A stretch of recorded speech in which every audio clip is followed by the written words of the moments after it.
할렐루야. 아멘.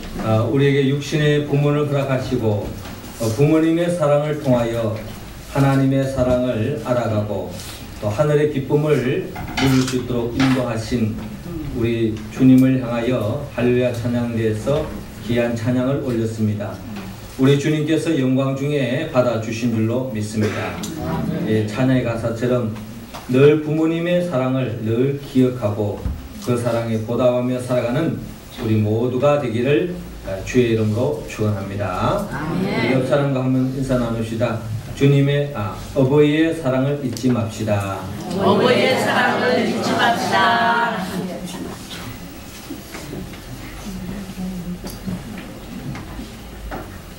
5월은 가정의 달입니다. 오늘은 특별히 어버이 주일입니다. 우리 교회와 가정과 세상에 있는 모든 어버이에게 하나님의 복이 넘치기를 주님의 이름으로 축원합니다.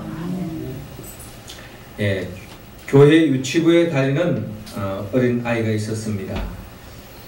어느 날 아버지가 와서 집에 와서 보니까 이 아들이 무언가 열심히 무언가를 외우고 있었습니다. 뭘 외우는가 하고 가만히 귀를 기울여 보았더니 십계명을 외우고 있었습니다. 교회 학교 선생님이 십계명을 외우라고 했는가 봅니다.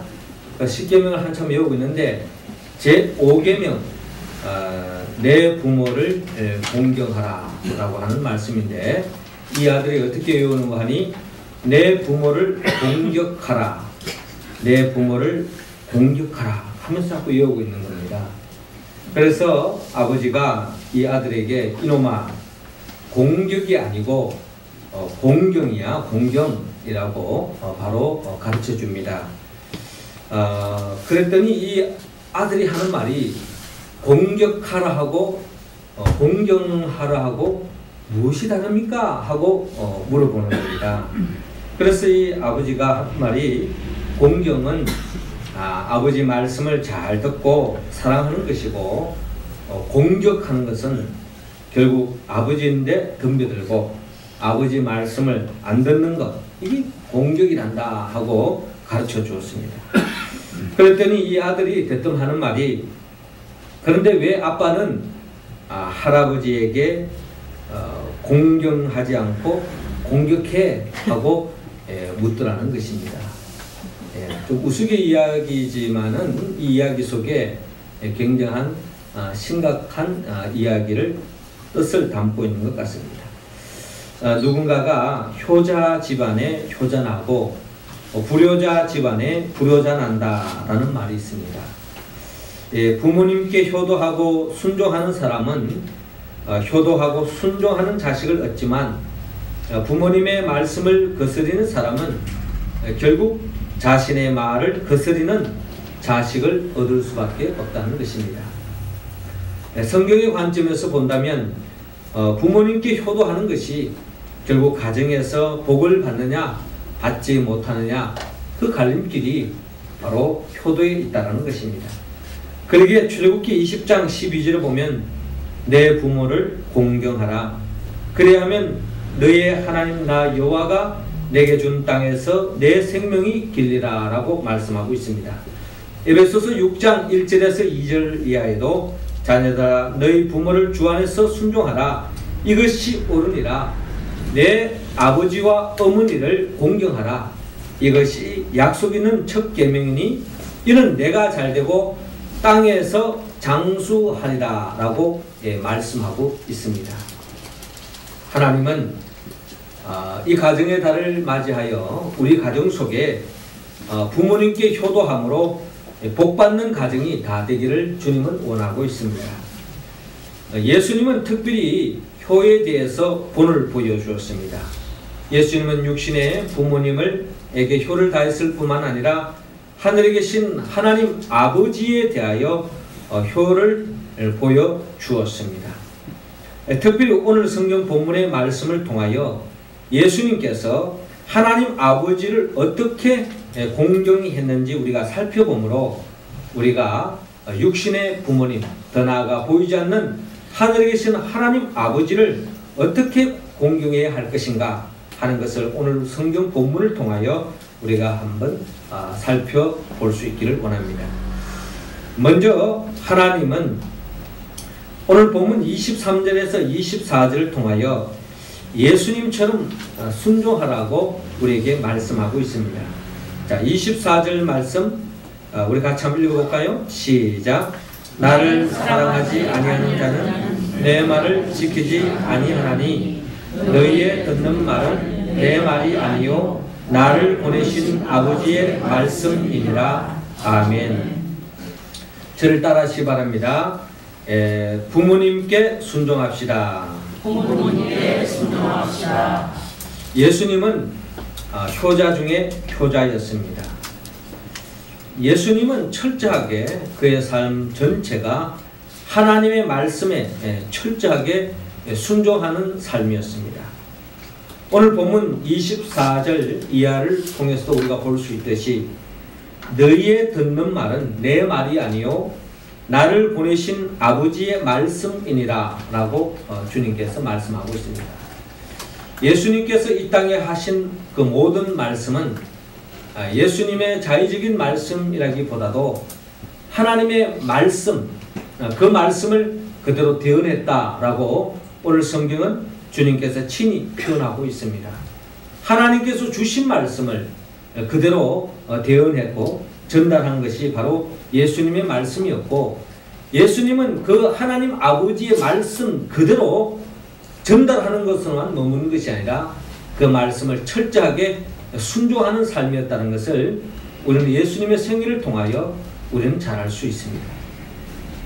특별히 예수님께서 하나님의 말씀을 철저하게 순종했던 것은 결국 십자가 사건을 통하여 우리는 밝히 알고 있습니다. 나의 원대로 마옵시고 아버지의 원대로 하옵소서. 하나님 아버지의 말씀에 철저하게 순종했기 때문에 십자가의 죽음을 맞이했습니다. 그리고 그 십자가의 죽음을 통하여서 하나님의 말씀을 순종했을 때에 하나님이 예비해 놓으신 복을 받는데 그 복의 내용이 바로 부활 사건이라는 것입니다. 하나님의 뜻에 순종함으로 모든 것이 끝장나는 줄 알았습니다. 죽는 줄 알았습니다. 그러나 죽음으로 끝나는 것이 아니라 죽은 자 가운데 3일 만에 부활하신 이 사건이야말로 결국 하나님의 말씀에 철저히 순종하는 자들에게 하나님께서 복을 안겨주신다는 겁니다. 이 복은 예수님만 받는 복이 아니라 예수 그리스도를 믿음으로 결국 하나님 아버지의 말씀에 순종하는 자들에게 우리 모두에게도 동일하게 안겨주는 축복의 말씀입니다. 우리 또한 예수님과 같이 부활의 생명에 동참할 수 있다고 성경은 약속하고 있습니다. 이처럼 하나님 아버지의 말씀에 순종할 때에 복을 받는 것처럼 육신의 부모님을 말씀에 순종할 때도 성경은 축복해 주신다고 성경은 약속하고 있습니다. 옛날 사랑방에서 만난 두 노인네가 있었습니다. 두 노인네는 겉으로 보기에도 한 노인네는 너무나도 늘 밝고 행복한 나날을 보냈던 행복한 노인이었고, 또 한 노인네는 늘 고통 속에서 또 마음의 근심과 걱정과 늘 불행한 삶을 살았던 불행한 노인이 사랑방에서 만났습니다. 그래서 서로 이야기하면서 집안 이야기, 자식 이야기, 살았던 이야기, 이런저런 이야기를 하는 가운데 이 참 불행한 이 노인이 이 행복한 이 노인에게 묻기를 어떻게 하면 당신의 가정은 그렇게 자녀들이 잘 되고 그렇게 늘 행복을 누리면서 행복한 가정을 이루게 되느냐고 질문을 했습니다. 이때 이 행복한 노인이 이 불행한 노인과 함께 그 이유를 가르쳐 주겠다. 먼저 당신의 집에 먼저 한번 가봤으면 좋겠다. 그리고 내가 일러주는 대로 한번 해봐라 라고 이야기했습니다. 그래서 이 행복한 이 노인네가 이 불행한 노인에게 말을 했는데 그 말대로 이 불행한 노인이 집에 가서 이야기를 하는 것입니다. 먼저 아비를 불렀습니다. 아들아 하고 불러서 저 외양간에 있는 소를 지붕에 올려라 라고 이야기를 했습니다. 그랬더니 이 아들이 하는 말이 아버지 망령 드셨습니까? 어떻게 소를 지붕에 올립니까? 말도 안 되는 이야기를 한다고 아버지에게 핀잔을 주는 것입니다. 그러고 난 뒤에 그 다음에 며느리에게 또 이야기합니다. 뭐라고 이야기하냐면 지금 손님이 왔으니까 상을 차려오너라 라고 이야기했습니다. 그랬더니 그 며느리가 하는 이야기가 아버지 뭐 대접할 거 있다고 사랑방에서 그냥 놀다 오시지 집에까지 저 영감을 데리고 왔다니 하면서 또 핀잔을 주는 것입니다.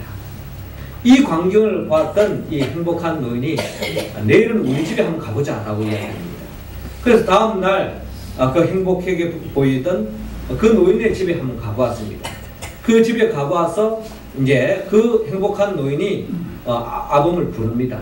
아범아, 저 외양간에 있는 소를 저 지붕 위에다 올려라 라고 이야기합니다. 그랬더니 이 아들이 하는 말이 예 라고 대답을 하는 것입니다. 그러면서 두말 할 것도 없이 소를 끌어내다가 사다리를 놓고 그 위에 소를 갖다가 지붕에 끌어올리기 위해서 막 힘을 쓰고 있습니다. 그랬더니 며느리 또한 그 아버님의 말씀에 그대로 순종하여서 소를 뒤에서 밀고 또 아들은 앞에서 고삐를 당기면서 계속 지붕 위에 계속 이 소를 끌어올리는 것입니다. 이 불행했던 노인이 알겠다면서 무슨 뜻인지 알겠다면서 말리는 것입니다. 그리고 난 뒤에 이 행복한 노인이 또 이야기합니다. 오늘 들어온 소금성을 끌어내서 물에 담가라. 이 말이나 되는 이야기입니까? 소금을 갖다가 이 물에다가 담근다는 것은 소금을 다 버리는 것과 다름이 없지 않겠습니까? 이런 황당한 이야기를 함에도 불구하고 예 라고 대답하더니 며느리는 아무 토도 달지 않고 소금섬을 끌어다가 결국 이 끌어당기고 있습니다. 그때 외양간에서 소를 메고 나오던 아들이 그대로 줍니다. 소금섬을 물이 들어가는 그 순간까지 지금까지 넋을 놓고 보고 있던 그 불행했던 요인이 소리칩니다. 이제 그만, 이제 내가 다 알았네. 이 집처럼 집안이 화목하고 자손이 효도하는데 어떻게 행복하지 않겠는가? 내가 참 심히 부끄럽네 라고 하는 그 이야기를 남기고 돌아갔다는 그런 이야기가 있습니다. 창세기 22장에 보면은 아브라함이 하나님의 말씀에 절대적으로 순종함으로 하나님의 복을 받았습니다. 그 말씀의 내용은 독자 이삭 아들을 모리아산에서 바치라는 것입니다. 자기를 바치는 것은 어떻게 보면 쉬운 이야기인지 모릅니다. 자기의 생명과 바꿀 수 있는, 아니 생명보다 더 소중한 100살에 이르러서 얻었던 그 이삭을 바친다는 게 쉬운 이야기 아님에도 불구하고 하나님의 말씀에 그대로 순종했을 때 하나님께서 아브라함의 마음을 읽으시고 결국 아브라함에게 예비해놓던 복을 안겨줍니다. 그리고 이삭, 그 아브라함의 아들 이삭이 복을 누리는데 그 이삭도 창세기 22장을 보면은 그 아버지가 이삭을 바칠 때에 그 이삭의 모습을 보면은 조금도 저항하거나 또 거기에서 아버지의 하는 행동을 못마땅하게 여기는 부분이 없습니다. 순순히 받아들이잖아요. 이삭은 일평생을 통하여서 그가 가는 곳곳마다 우물을 파면은 물이 나왔고 또 그가 농사를 지으면 100배의 결실을 얻었다라고 성경은 기록하고 있습니다. 이는 우리에게 뭘 말합니까? 부모님의 말씀에 순종할 때에 하나님께서는 축복해 주신답니다. 에베소서 6장 1절에 2절에 자녀들아 너희 부모를 주 안에서 순종하라. 이것이 옳으니라. 내 아버지와 어머니를 공경하라. 이것이 약속 있는 첫 계명이니 이는 내가 잘되고 땅에서 장수하리라 라고 말씀하고 있습니다. 단순히 오래 산다는 의미가 아니라 하나님이 주신 복을 누리면서 또한 복된 삶을 보장해 주시겠다고 하는 약속의 말씀입니다. 우리 모두는 우리 가정 속에 부모님의 말씀을 마치 예수님이 하나님의 말씀에 철저하게 순종했던 것처럼 부모님의 말씀에 잘 순종하여서 하나님이 예비해 놓으신 그 복을 가정 속에 충만히 받아 누릴 수 있기를 주의 이름으로 축원합니다. 두 번째로 어버이 주일을 통하여서 우리는 어떻게 부모님을 섬겨할까요? 오늘 하나님께서는 본문 25절에서 27절을 통하여 예수님처럼 사랑하라고 말씀하고 있습니다. 자, 26절 말씀 우리 할렐루야 찬양대원들이 읽어주시기 바랍니다. 시작. 보혜사 곧 아버지께서 내 이름을 보내주신 성령 그가 너희에게 모든 것을 가르치시고 내가 너희에게 말한 모든 것을 생각나게 하시리라. 아멘. 예, 저를 따라하시기 바랍니다. 예수님처럼 사랑합시다. 예수님처럼 사랑합시다. 예수님은 효자 중에 효자였습니다. 예수님 하나님 아버지를 그 누구보다 사랑했습니다. 사랑했기에 주님은 십자가에 못 박혀 죽음도 그대로 저항하지 않고 받아들였습니다. 이 사랑을 바쳤을 때에 하나님의 복이 임하는데 그 복의 열매는 바로 부활의 열매를 맺습니다. 우리도 예수님처럼 하나님 아버지를 사랑하면 때로는 죽음과 같은 희생과 고난이 찾아올 수 있지만 하나님께서 우리에게 복을 주시는데 그 복이 바로 오늘 성경에 약속한 부활의 생명에 동참할 뿐만 아니라 오늘 본문 26절에는 예수님께서 보혜사 성령님에 대해서 우리에게 소개하시면서 보혜사 성령님을 우리에게 보내주시겠다고 약속하고 있습니다. 예수님이 하나님을 사랑하고 하나님 뜻에 순종하지 않고 십자가에 못 박혀 죽고 부활하셔서 이 세상을 떠나지 않았다면 우리가 맛볼 수 없는 이 성령, 이 보혜사 성령님을 오늘 성경은 우리에게 주신다고 약속하고 있습니다. 보혜사 성령을 받을 때에 우리는 진리의 길을 걸어갈 수 있고 이 패역한 시대 속에서 결국 마귀의 미혹에 빠지지 않고 진정한 참된 축복의 길로 나아갈 수 있다고 성경은 우리에게 말씀하고 있습니다. 뿐만 아니라 하나님 아버지의 말씀대로 우리가 살고 사랑하며 주님을 사랑하며 살아갈 때에 보혜사 성령님이 우리에게 주시는 또 하나의 축복은 바로 27절에 말씀하는 것처럼 평안을 주신다는 것입니다. 평안을 너희에게 끼치노니 곧 나의 평안을 너희에게 주노라. 내가 너희에게 주는 것은 세상이 주는 것 같이 아니하리니 너희는 마음에 근심도 말고 두려워하지도 말라라고 말씀하고 있습니다. 이처럼 우리가 하나님을 사랑하며 나아갈 때에 결국 하나님이 우리에게 주시는 그 성령의 도우심으로 말미암아 진리의 길로 인도함을 받을 수 있고 우리의 삶이 한치 앞을 내다볼 수 없다 할지라도 그런 불안 속에 살 수밖에 없는 삶의 자리를 할지라도 주님이 주시는 평안을 누릴 수 있다고 성경은 약속하고 있습니다. 이처럼 하나님 아버지를 사랑할 때에 우리가 복을 받듯이 육신의 부모님을 사랑할 때도 하나님께서는 축복해 주신다고 성경은 약속하고 있습니다. 옛날 조선 시대 때에 어느 임금님이 한양을 떠나서 개성에 방문하게 되었습니다. 지방을 가게 되었는데 마치 그 지방에 방이 붙었죠. 임금님이 행차하시니까 그리 알아라고 곳곳에 방을 붙여놨습니다.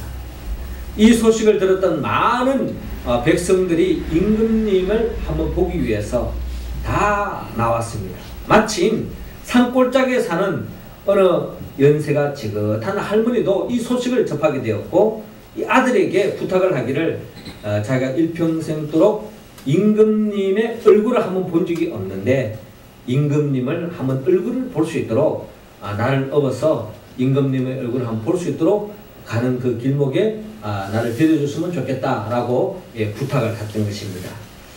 그래서 이 이야기를 듣고 오랫동안 병석에 누워있던 그 어머니에게 또 마지막 소원이라고 하니 이 어머님을 업고 임금님이 행차하시는 그 길목에 멀리서 약 오랜 길을 걸어서 길목에 서게 되었습니다. 근데 이 광경을 임금님이 보게 되었습니다. 그리고 이 임금님께서 하시는 말씀이 이 50리길이나 업고서 이 어머니를 업고 나왔다는 그 이야기를 엿듣고서 결국 임금님이 다시 대궐에 들어와서 신하들에게 명령을 합니다. 그때 그 어머니를 업고 왔던 그 사람을 불러오너라 라고 명령을 했습니다. 이 자초지경 이야기를 듣고 난 뒤에 임금님이 하시는 말씀이 너는 효자 중에 효자다.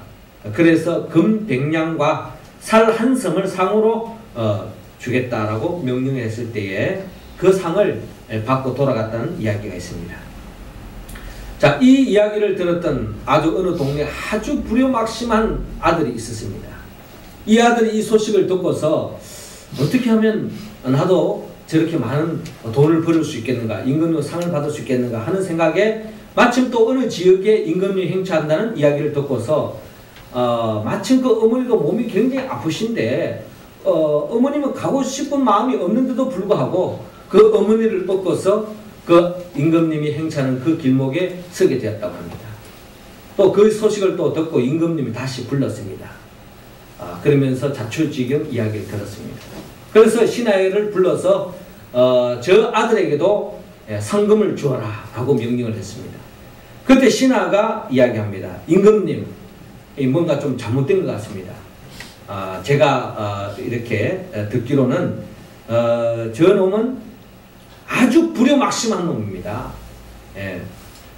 효도하는 마음은 하나도 없고 평소에 부모님을 잘 섬기지도 않았고 단지 그 소식을 듣고서 부모님을 잘 모셔서 상 받았다는 이야기를 듣고 그저 상 받기 위해서 한 행동이지 결코 부모님을 위해서 어머님을 위해서 한 행동이 아닙니다. 그러니 저놈은 상을 줄 것이 아니라 혼을 내줘야 되겠습니다 하고 간청을 합니다. 그때 임금님이 하시는 말씀이 그렇지 않다. 그래도 상을 줘라 라는 것입니다. 효도라는 것은 흉내만 내도 좋은 것이니까 그런 거로 상을 주어라 라고 명령을 했다고 합니다. 결국 이 사람이 그 뒤에 뉘우치고서 진짜 효자가 되었다고 하는 그런 이야기가 있습니다. 효도는 흉내만 내도 좋은 것입니다. 하나님의 복을 받습니다. 그러나 하나님은 우리 모두가 사랑하는 마음으로 효도하기를 주님은 원하고 있습니다. 여기에 더 큰 행복이 찾아오고 하나님이 더 큰 복을 내려주십니다. 누군가가 고린도전서 13장 사랑장을 근거로 해서 며느리전서 13장이라고 하는 글을 적은 바가 있습니다. 며느리전서 13장. 우리가 사실 가정에서 부모님을 섬기는 것은 당연한 일이고 또 그것이 또 쉽지 않지만 그의 절대 다수가 자기 부모님은 또 나름대로 잘 섬깁니다. 그런데 결혼하면은 시어머니를 잘 섬긴다는 이야기가 듣기가 참 쉽지가 않습니다. 그럼에도 불구하고 시어머니를 잘 섬겨야 되는 거죠. 지난 주간에 우리가 서로 사랑하라 하는 말씀을 가지고 서로 우리 청년부에서 큐티를 나누는데 우리 젊은 청년들이 의외로 많은 청년들이 부모님하고 잘 사귈 수 있는 부모님을 잘 섬길 수 있는 여자와 결혼하고 싶다. 의외로 우리 남자 청년들이 그런 이야기를 거기에 앉아있는 청년은 다 그렇게 이야기했어요. 저는 그렇게 보면 참 불효자였던 것 같아요. 저는 젊을 때는 제 마음에 드는 여자와 꼭 결혼하겠다.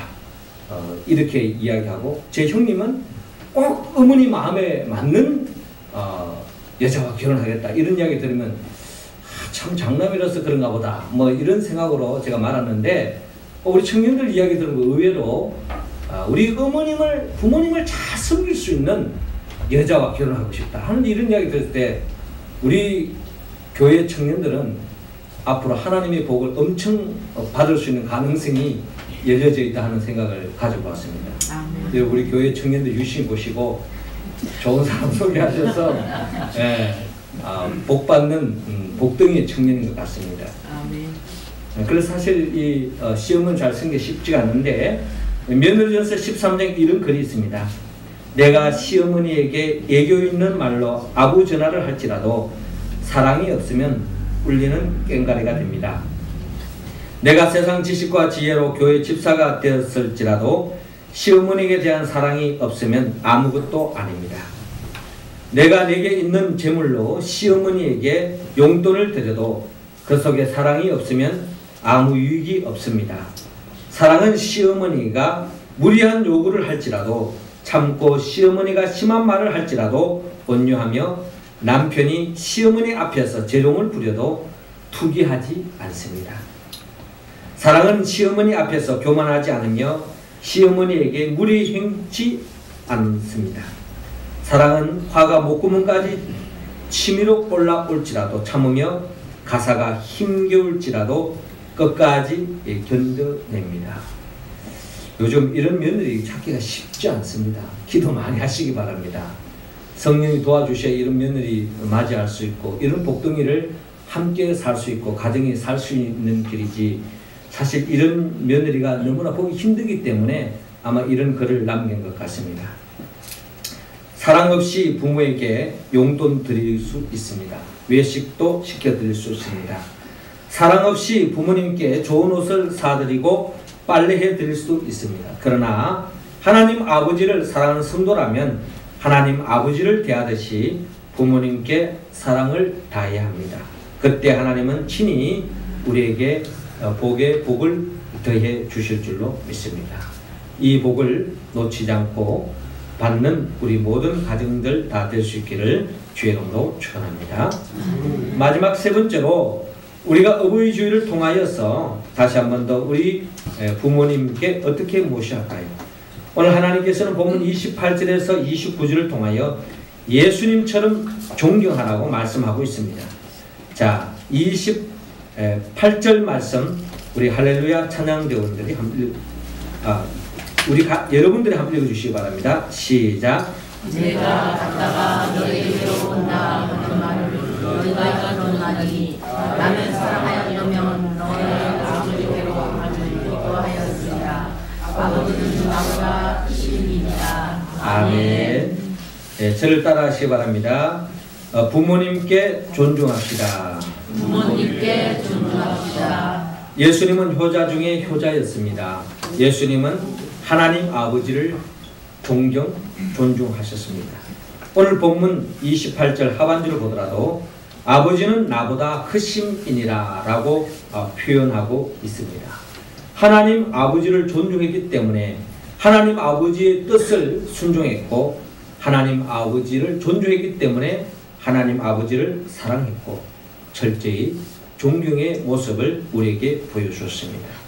예수님은 하나님 아버지를 존중했기 때문에 십자가에 못 박혀 죽음을 당했고 하나님 아버지를 존중한 예수님에게 부활의 자리도 하나님께서 인도해 주셨습니다. 그리고 예수님은 하나님 보호자 우편에서 지금도 존귀한 자리에 이르게 되었다고 주님께서 성경은 우리에게 밝혀주고 있습니다. 우리도 예수님처럼 하나님 아버지를 존경하면 그 복을 받고 부활의 자리, 성천의 자리, 존귀한 자리에 이르게 해주신다고 성경은 약속하고 있습니다. 사무엘상 2장 30절에 나를 존중히 여기는 자를 내가 존중히 여기고 나를 멸시하는 자를 내가 경멸히 여기리라 라고 말씀하고 있습니다. 하나님 아버지를 존중하듯이 존중할 때 복을 받듯이 육신의 부모님을 존중함으로 복을 받을 수 있습니다. 자녀들은 나이가 흘러가면서 아버지에 대한 의식 구조가 달라진다고 합니다. 4살쯤에는 자기 아버지가 무엇이든지 다 할 수 있는 줄로 아버지가 마치 신적인 존재로 여겨지고 아버지가 굉장히 크게 보인다고 합니다. 그런데 한 12살쯤 되어지면 아버지는 아는 것이 별로 없다고 생각합니다. 저도 제 아들이 초등학교 5학년인데 좀 수학이나 국어나 여러 과목을 좀 가르쳐 주려고 하다 보면은 저도 빨리 제가 잘 모르는 문제도 있어요. 그래서 제가 참 고민을 많이 하는데 제 아들의 마음속에는 벌써부터 야, 아버지는 다 아는 게 아니구나, 모르는 게 많구나 하는 그런 생각이 지금도 아마 자리 잡고 있지 않나 하는 생각이 듭니다. 이처럼 존중했던 그 아버지의 모습이 나이가 점점 들면 들수록 아버지가 좀 우습게 보이고 알로 보이죠. 제 큰아들도 이미 벌써 저보다 키가 더 커졌습니다. 예. 그래서 아버지는 내보다 뭐 2cm나 작다는 둥, 뭐 계속 집에 오면은 키 한번 재보자. 이게 그냥 늘 하는 이야기. 만나면 키 재보자는 거예요. 그래서 한때는 좀 약도 오르면서 또 한편으로는 아들이 또 커지니까 그게 또 아버지로서 기분도 좋잖아요. 그런 두 가지 마음이 교차가 됩니다만은 21살 때쯤 되어지면 아버지는 골동품이라고 생각하게 되어진다는 것입니다. 그러다가 사회생활 한 1년쯤 하게 되면 비로소 아버지가 그때 그래서 그렇게 가르쳤었구나 하고 하나씩 깨닫게 되어진다고 합니다. 그리고 35살쯤 되어지면 내 문제를 아버지와 상의하고 싶다는 생각을 품게 되어진다고 합니다. 그리고 자녀가 사춘기에 접어들 무렵 40세 이상 되어지면 비로소 아버지의 사랑을 깊이 이해하게 되어지고요. 그리고 50살쯤 되어지면 돌아가신 아버지가 생각나면서 역시 내 아버지는 훌륭한 분이었다고 고백하게 되어집니다. 60세가 되어지면 나는 아버지보다 너무 못하다라는 생각을 가지게 되어지면서 결국 아버지는 훌륭한 분이다. 아버지는 위대한 분이다. 또 아버지의 지난날에 그 모든 것을 이해할 수 있게 되었다고 생각을 품게 되어진다는 것입니다. 지금 부모님의 생각과 모습이 온전해 보이지 않을 수도 있을 것입니다. 여러분들 보시기에 경홀히 여겨지는 분도 없지 않아 있을지도 모릅니다. 그러나 부모님의 바다같은 사랑을 받고도 조그만 일로 부모님께 원망하고 불평하고 부모님의 마음을 불편하게 해드리고 섭섭해하면 결국 하나님의 저주를 받는다고 성경은 말씀하고 있습니다. 신명기 27장 16절에 부모를 경홀히 여기는 자는 저주를 받는다라고 말씀합니다. 제 이야기 아닙니다. 성경의 말씀입니다. 잠언서 30장 17절에 아비를 조롱하고 엄히 순종하기를 싫어하는 자의 눈은 골짜기에 까마귀에게 쪼이고 독수리 새끼에게 먹히리라 라고 말합니다. 독수리 새끼에 먹힐 일은 없겠죠. 그만큼 우리의 삶에 예기치 않는 어려움 속에 고통을 당한다는 것입니다. 우리가 잘 아는 창세기 9장에도 노아가 술에 취해서 하체를 드러냅니다. 그때의 함은 아버지의 수치를 드러내므로 그와 그의 자손들은 하나님의 저주를 받습니다. 그러나 셈과 야벳은 아버지의 수치를 감춤으로 인하여 결국 하나님으로부터 복을 받는 것을 볼 수 있습니다. 우리 육신의 부모님을 잘 섬기는 것을 하나님은 눈여겨보고 계시고 또한 하나님은 우리 모두가 육신의 부모님을 잘 섬기는 사람이 보이지 않는 하나님을 온전히 섬기는 자라고 성경은 말씀하고 있지 않습니까? 보이는 부모님을 잘 섬기지 않는 자가 어떻게 보이지 않는 하나님을 잘 섬길 수 있느냐라고 주님께서 반문한 적이 있습니다. 결국 주님은 이 오늘 어버이 주일을 통하여서 하나님께서는 우리 모두가 부모님께 순종하고 사랑하고 존중하라고 말씀하고 있습니다. 우리가 이 말씀에 어떻게 순종할 수 있습니까? 또 이런 설교를 하는 저 자신도 참 힘들어요. 저도 불효자인데 어떻게 이런 효도하라고 하는 말씀을 제가 또한 전가할 수 있겠습니까? 이 말씀을 전가하는 것, 또 이 말씀을 우리가 순종하는 것, 주 안에서 성령의 도움을 입지 않고서는 전가할 수도 없고 이 말씀을 우리가 응답할 수도 없습니다. 결국 성령의 도움을 받기 위해서는 예수님이 누구인지 알아야 합니다. 예수님은 말씀으로 천지만물을 창조하시고 말씀이 육신에 이 땅에 오셨고 우리의 모든 죄를 짊어지고 십자가에 못 박혀 죽으시고 죽은 자 가운데 3일 만에 부활하시고 성천하셔서 지금도 우리에게 성령을 보내주셔서 성령의 도우심으로 하나님의 뜻을 이루어가는 자들을 통하여 주님이 기뻐하는 가정과 교회를 세우게 하시고 하나님의 나라를 확장하는 그들의 우리 모두에게 주님께서는 새하늘과 새 땅으로 인도하기 위하여 재림하여 오실 줄로 믿습니다. 이러한 주님을 우리가 바로 알고 고백하며 나갈 때에 보혜사 성령님이 함께 하심으로 주님이 주신 말씀에 응답함으로 효도함으로 하나님께 영광 돌리고 하나님이 예비해 놓으신 복을 받아 누리는 우리 모두가 되기를 주의 이름으로 축원합니다. 기도드리겠습니다. 생명의 보혜사 성령님이시여 하나님의 자녀답게 예수님처럼 하나님 아버지와 부모님께 순종하고 사랑하고 존경하며 살지 못한 우리의 모습을 불쌍히 여겨 주옵소서.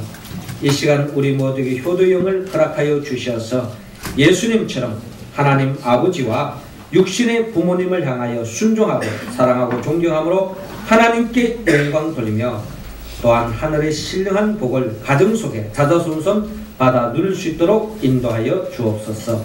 예수님의 이름으로 기도하옵나이다. 아멘. 자, 우리 찬송가 305장 부르면서 준비하신 헌금을 드리겠습니다.